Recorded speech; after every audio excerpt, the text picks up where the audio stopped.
Chapter 30. Sir William stayed only a week at Hunsford, but his visit was long enough to convince him of his daughter's being most comfortably settled, and of her possessing such a husband and such a neighbour as were not often met with. While Sir William was with them, Mr. Collins devoted his mornings to driving him out in his gig and showing him the country. But when he went away, the whole family returned to their usual employments, and Elizabeth was thankful to find that they did not see more of her cousin by the alteration, for the chief of the time between breakfast and dinner was now passed by him either at work in the garden, or in reading and writing, and looking out of window in his own book-room, which fronted the road.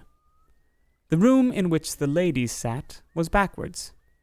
Elizabeth at first had rather wondered that Charlotte should not prefer the dining parlour for common use.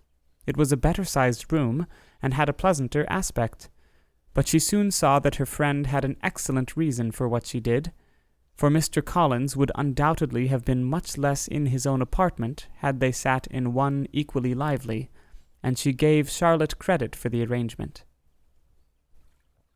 From the drawing-room they could distinguish nothing in the lane, and were indebted to Mr. Collins for the knowledge of what carriages went along, and how often especially Miss de Bourgh drove by in her phaeton, which he never failed coming to inform them of, though it happened almost every day. She not unfrequently stopped at the parsonage, and had a few minutes' conversation with Charlotte, but was scarcely ever prevailed on to get out. Very few days passed in which Mr. Collins did not walk to Rosings, and not many in which his wife did not think it necessary to go likewise, and till Elizabeth recollected that there might be other family livings to be disposed of, she could not understand the sacrifice of so many hours. Now and then they were honoured with a call from her ladyship, and nothing escaped her observation that was passing in the room during these visits. She examined into their employments, looking at their work, and advised them to do it differently, found fault with the arrangement of the furniture, or detected the housemaid in negligence, and if she accepted any refreshment, seemed to do it only for the sake of finding out that Mrs. Collins's joints of meat were too large for her family.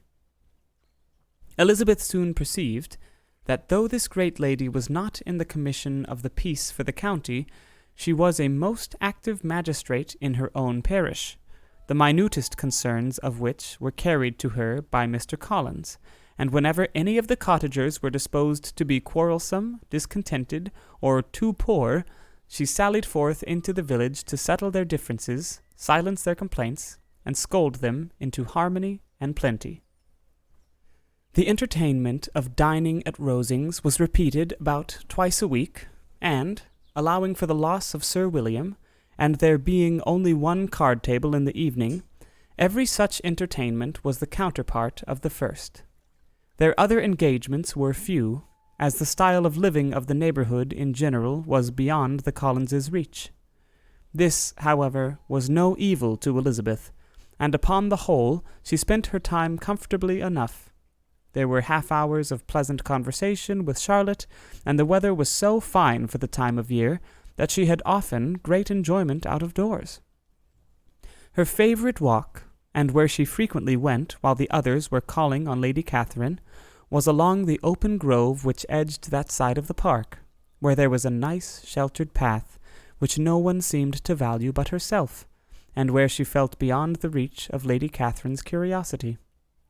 In this quiet way, the first fortnight of her visit soon passed away. Easter was approaching, and the week preceding it was to bring an addition to the family at Rosings, which, in so small a circle, must be important. Elizabeth had heard, soon after her arrival, that Mr. Darcy was expected there in the course of a few weeks, and though there were not many of her acquaintance whom she did not prefer, his coming would furnish one comparatively new to look at in their Rosings parties, and she might be amused in seeing how hopeless Miss Bingley's designs on him were, by his behaviour to his cousin, for whom he was evidently destined by Lady Catherine, who talked of his coming with the greatest satisfaction, spoke of him in terms of the highest admiration, and seemed almost angry to find that he had already been frequently seen by Miss Lucas and herself. His arrival was soon known at the parsonage, for Mr. Collins was walking the whole morning within view of the lodges opening into Hunsford Lane, in order to have the earliest assurance of it, and, after making his bow as the carriage turned into the park, hurried home with the great intelligence. On the following morning he hastened to Rosings to pay his respects. There were 2 nephews of Lady Catherine to require them, for Mr. Darcy had brought with him a Colonel Fitzwilliam, the younger son of his uncle. And, to the great surprise of all the party, when Mr. Collins returned, the gentleman accompanied him. Charlotte had seen them from her husband's room, crossing the road, and immediately running into the other, told the girls what an honor they might expect, adding, "I may thank you, Eliza, for this piece of civility. Mr. Darcy would never have come so soon to wait upon me." Elizabeth had scarcely time to disclaim all right to the compliment before their approach was announced by the door-bell, and shortly afterwards the 3 gentlemen entered the room. Colonel Fitzwilliam, who led the way, was about 30, not handsome, but in person and address most truly the gentleman. Mr. Darcy looked just as he had been used to look in Hertfordshire, paid his compliments, with his usual reserve, to Mrs. Collins, and whatever might be his feelings towards her friend, met her with every appearance of composure. Elizabeth merely curtsied to him without saying a word.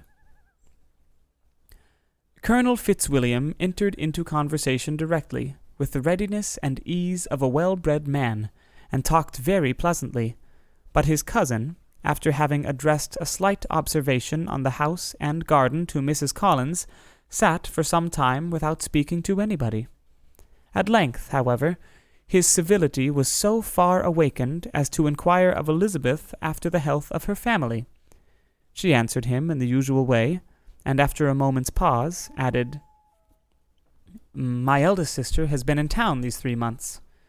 Have you never happened to see her there?" She was perfectly sensible that he never had, but she wished to see whether he would betray any consciousness of what had passed between the Bingleys and Jane, and she thought he looked a little confused as he answered that he had never been so fortunate as to meet Miss Bennet. The subject was pursued no further, and the gentlemen soon afterwards went away.